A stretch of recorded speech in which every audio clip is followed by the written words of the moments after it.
Shalom sahabatku yang terkasih dan sehati dalam Yesus Kristus. Jumpa lagi kita pada kesempatan kali ini. Mari kita siapkan diri dan hati kita untuk menjadikannya layak menyambut Tuhan. Supaya kita bisa menjadi garam dan terang dalam kehidupan ini. Tentunya dengan bersama kita resapi Renungan Sabda Pendalaman Iman presented by BPK PKK KAJ.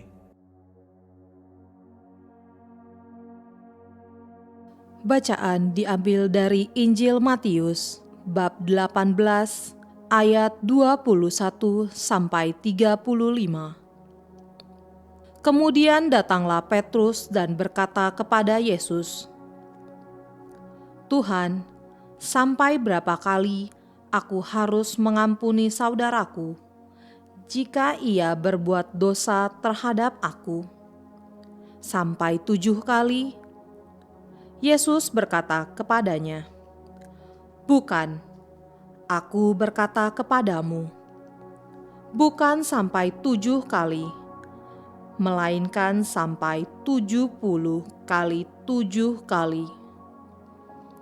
Sebab hal kerajaan surga seumpama seorang raja yang hendak mengadakan perhitungan dengan hamba-hambanya.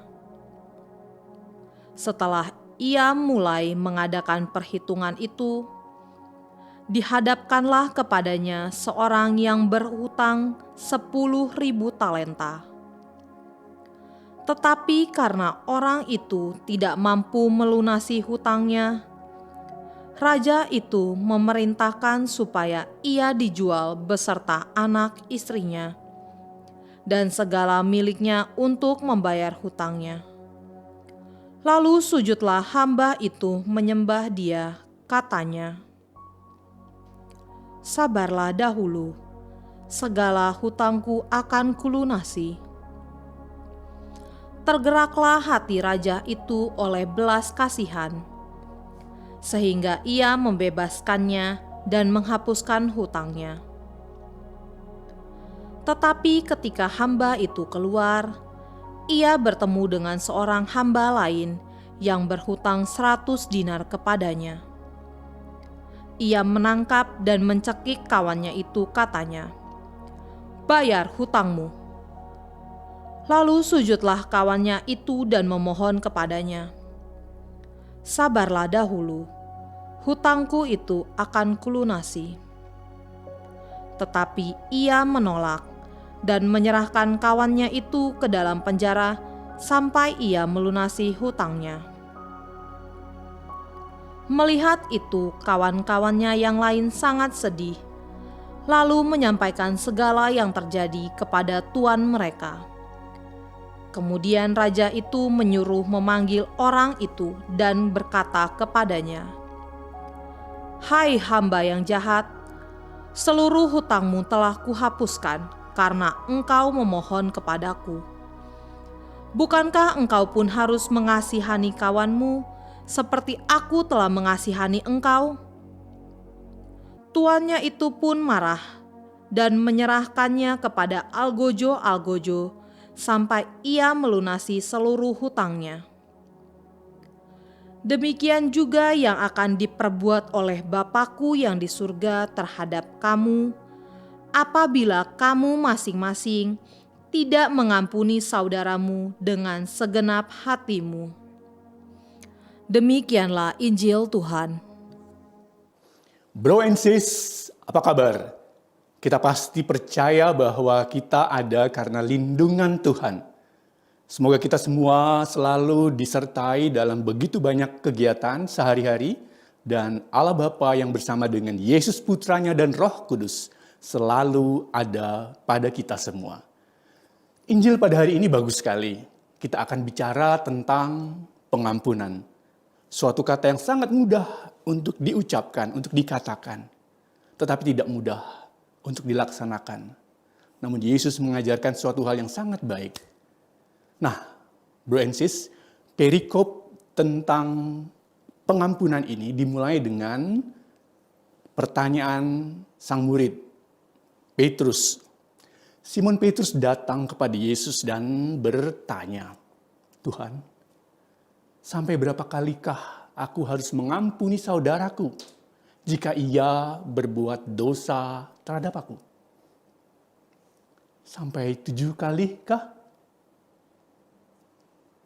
Petrus menanyakan sesuatu yang sangat indah sebetulnya. Kenapa? Karena menurut adat kebiasaan orang Yahudi, orang diampuni dosanya atau salahnya oleh orang yang lain itu kalau maksimum 3 kali.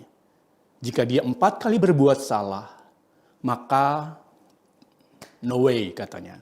Kata orang Jakarta Selatan, no sorry for you. Dan Petrus juga tahu persis bahwa angka 7 atau 7 kali itu adalah angka yang baik menurut adat kebiasaan orang Yahudi. Angka yang sempurna. Banyak hal kita bisa dapati di kitab Kejadian, Keluaran, bahkan sampai Wahyu sekalipun. Kita sama-sama ingat mungkin kalau salah satu logo di bangsa Israel sampai kini dipakai adalah menoreh, yang artinya ada 7 kaki dian di dalam satu tiang pelita. Ya, ada 7 lampu di dalam satu pelita itu. 7, suatu angka yang luar biasa. Petrus mengatakan itu tentu saja ingin mendapatkan konfirmasi dan pasti juga ingin mendapatkan pujian dari Tuhan. Kenapa? Petrus bertanya ini bukan serta-merta saja. Tapi kalau kita lihat dari perikop sebelumnya, yaitu tentang menasihati saudara yang Yesus katakan kepada para muridnya, Petrus ingat bahwa Yesus mengatakan, "Apabila saudaramu berbuat dosa, tegurlah dia di bawah 4 mata. Jika dia mendengarkan kamu, engkau akan mendapatkannya kembali." Itu ada di Matius 18 ayat 15. Nah, ingin lebih dalam dia ketahui, maka dia datang untuk bertanya hal yang tadi. Dan kita sama-sama tahu bahwa jawaban Yesus itu di luar dugaan Petrus. Apa jawaban Yesus? Bukan 7 kali, melainkan 70 kali 7. Kalau di Alkitab yang terjemahan sebelumnya ditulis, bukan 7 kali, melainkan 70 kali, 7 kali. Bukan angkanya yang menjadi persoalan, tetapi di sini Yesus mengajarkan bahwa pengampunan tidak ada batasnya. Angka nothing, tapi harus tidak terbatas. Sempurna sekali jawaban Yesus. Maka kalau ada lagu di kalangan populer, kita sering dengar, "Kau begitu sempurna," maka lagu itu mungkin lebih baik untuk ditujukan kepada Bapa kita yang sempurna. Apalagi kalau ditambah, "Di hatiku kau begitu indah." Dahsyat bukan? Karena Yesus sendiri yang mengajarkan. Ada tertulis di dalam Matius 5 ayat 48 kalau tidak salah. Haruslah kamu sempurna, seperti Bapakku yang di surga, sempurna adanya. Jadi, pengampunan yang tidak henti-hentinya, itu gambaran kita ikuti ajaran Yesus untuk menjadi sempurna. Setelah banyak cerita mengenai hal itu, Yesus selalu menambahkan, menceritakan perumpamaan yang dimulai dengan Tuan yang mempunyai banyak hamba dan pasti mereka punya banyak masalah, banyak hutang. Setelah mengadakan perhitungan, dia memanggil hamba-hamba itu. Salah satu hamba dipanggil dan dikatakan, "Berapa hutangmu?" 10.000 talenta. Suatu angka yang luar biasa banyak. Mau tahu banyaknya berapa? Kalau 1 talenta itu equal dengan 10.000 dinar, maka 10.000 talenta bisa dikalikan dengan 10.000 dinar. Banyak sekali. Kalau yang dekat dengan kalkulator silakan dihitung. Berapa hari kerja hamba itu harus melakukan pekerjaan untuk membayar hutangnya. Karena 1 dinar adalah upah dalam 1 hari kerja. Luar biasa bukan? Banyaknya.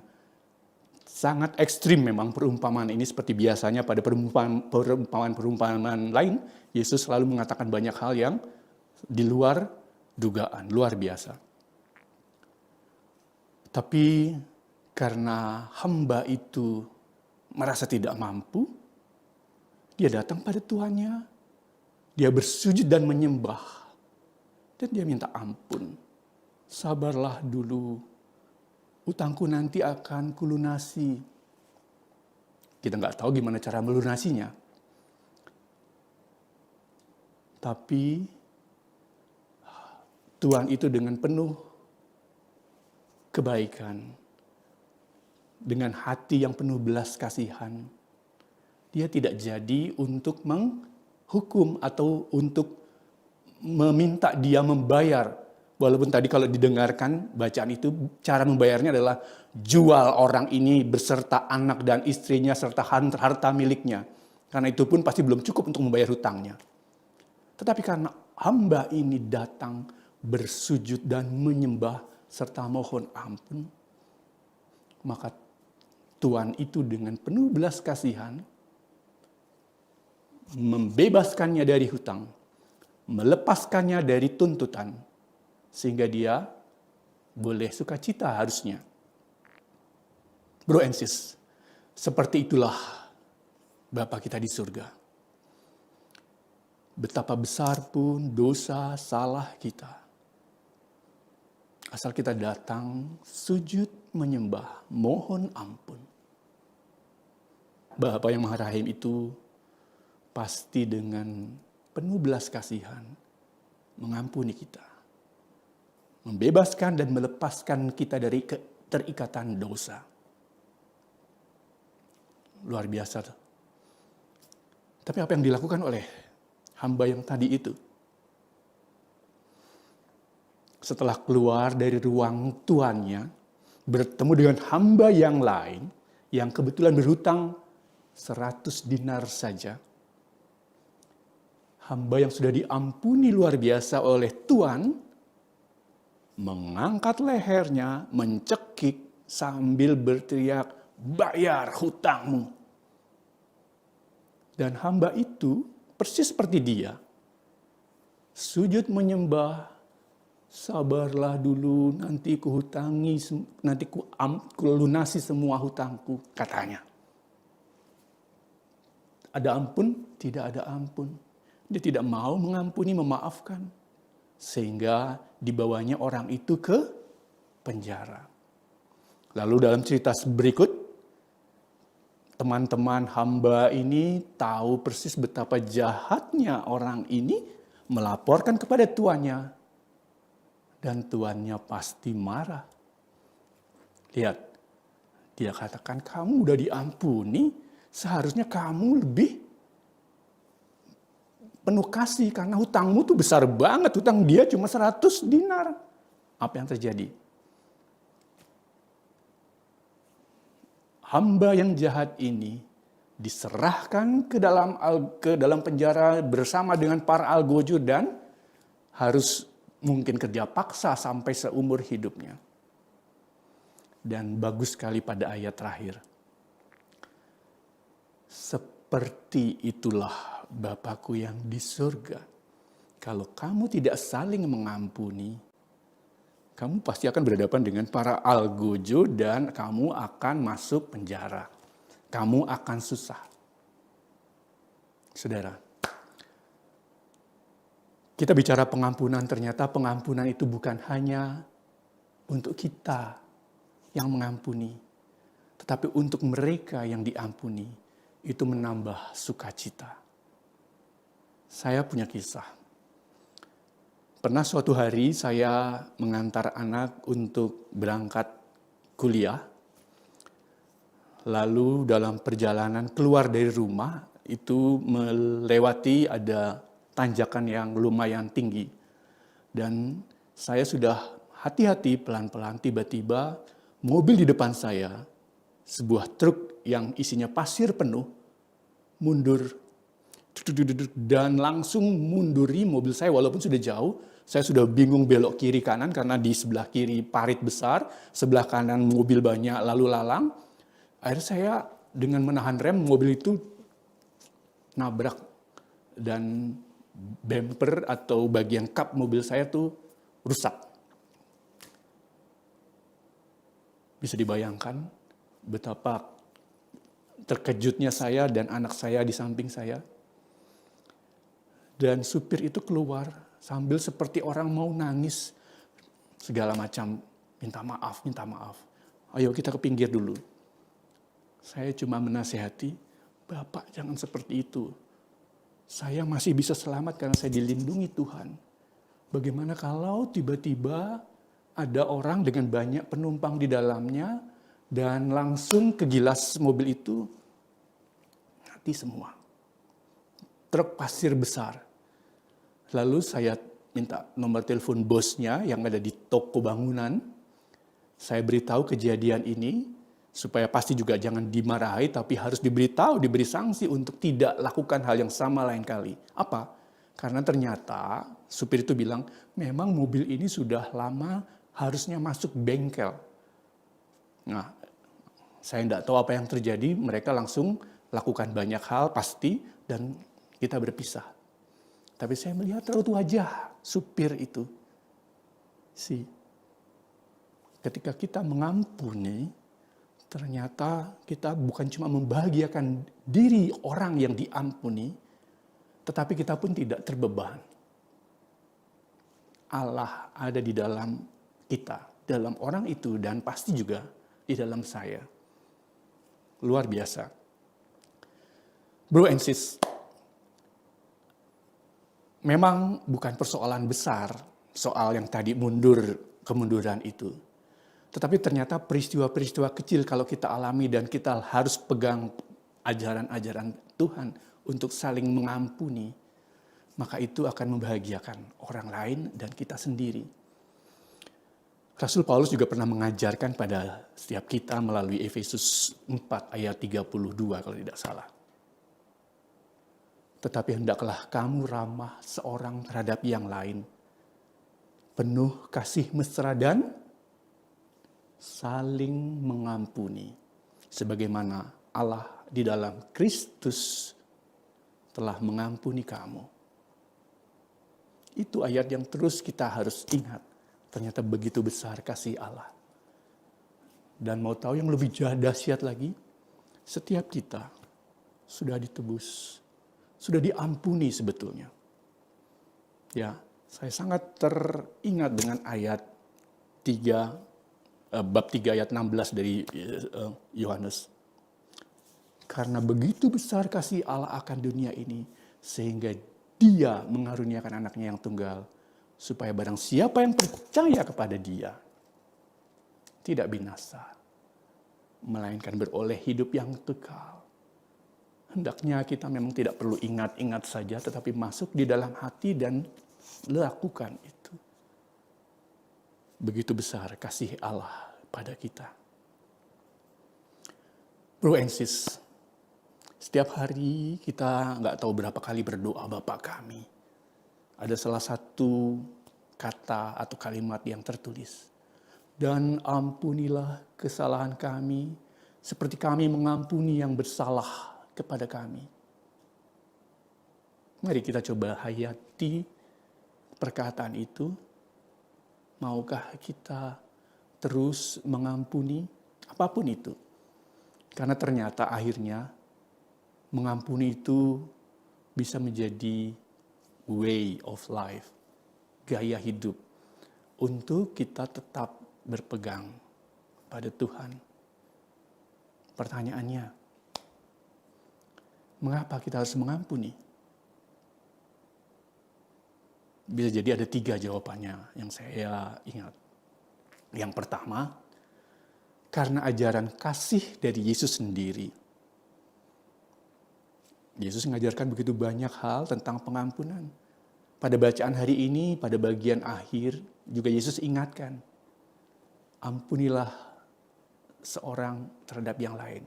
Kalau kamu tidak saling mengampuni, maka Bapamu juga tidak akan mengampuni kamu. See?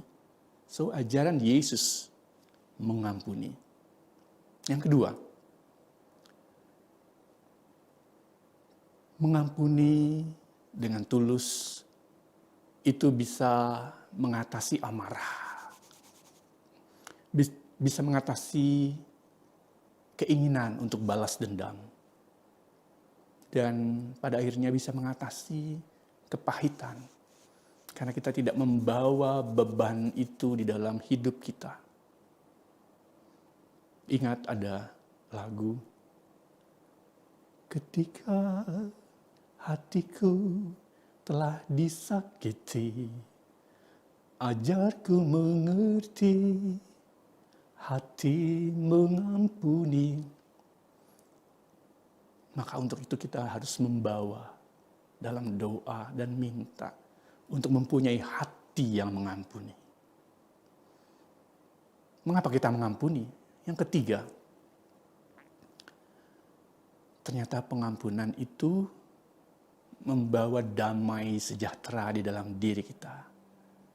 Dan damainya itu bukan damai sejahtera biasa, tapi damai sejahtera yang hanya berasal dari Tuhan. Luar biasa bukan? Bro and sis, saya tahu persis bahwa bicara pengampunan seperti awal tadi dikatakan, itu gak gampang. Hanya gampang dikatakan, diucapkan, tetapi tidak dilakukan. Maka dari itu ajaran Tuhan Yesus yang selalu harus kita ingat adalah berlatih menjadi way of life. Latihan terus, ampuni dari hal-hal yang kecil. Ada cerita lain. Suatu saat saya juga ngantar anak saya untuk berkegiatan di gereja. Saya punya 2 anak, sudah besar-besar, bahkan 1 sudah menikah. Yang nomor 2 aktif di gereja. Ketika saya antar untuk berkegiatan di gereja, di dalam perjalanan itu kami beradu argumen. Sehingga puncaknya perdebatan itu keras. Tipe saya memang relatif ayah yang keras. Dan baru pertama kali saya mendengar anak saya itu dengan nada tinggi bersuara sambil menunjuk-nunjuk ayah bla bla bla bla.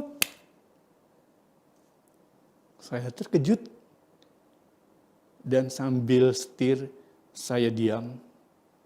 Mungkin dia juga lihat raut wajah saya yang berbeda, atau mungkin dia lihat ada kunang-kunang atau mata saya basah. Dalam perjalanan menuju gereja, ketika pas di depan pintu gerbang gereja, tiba-tiba anak saya memeluk dan minta maaf.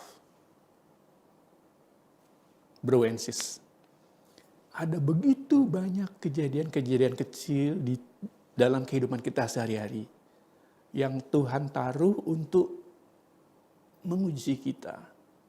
Apakah kita setia untuk mau mengampuni?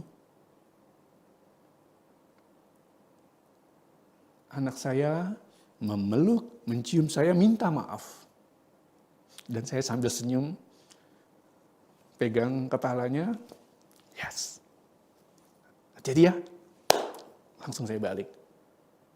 Nah, bro and sis, mari kita terus renungkan kebaikan Tuhan yang telah lebih dahulu mengampuni kita. Kita, Gereja Katolik, itu mempunyai ruang khusus untuk bicara soal pengampunan. Dan ruang khusus itu adalah pengakuan dosa. Maka, jika kita tidak bisa mengampuni, mohonkanlah pada Tuhan untuk memberi hati pengampunan. Atau, kalau memang kita yang bersalah, punya dosa, masuklah ke dalam ruang pengakuan. Dan akukanlah dosa itu. Karena tidak ada dosa yang tidak dapat diampuni. Tuhan kita Maha Pengampun. Tuhan kita Maha Rahim. Lagu tadi kalau diteruskan, ketika hidupku telah dihakimi, ajarku memberi, hati mengampuni. Lalu dia berdoa,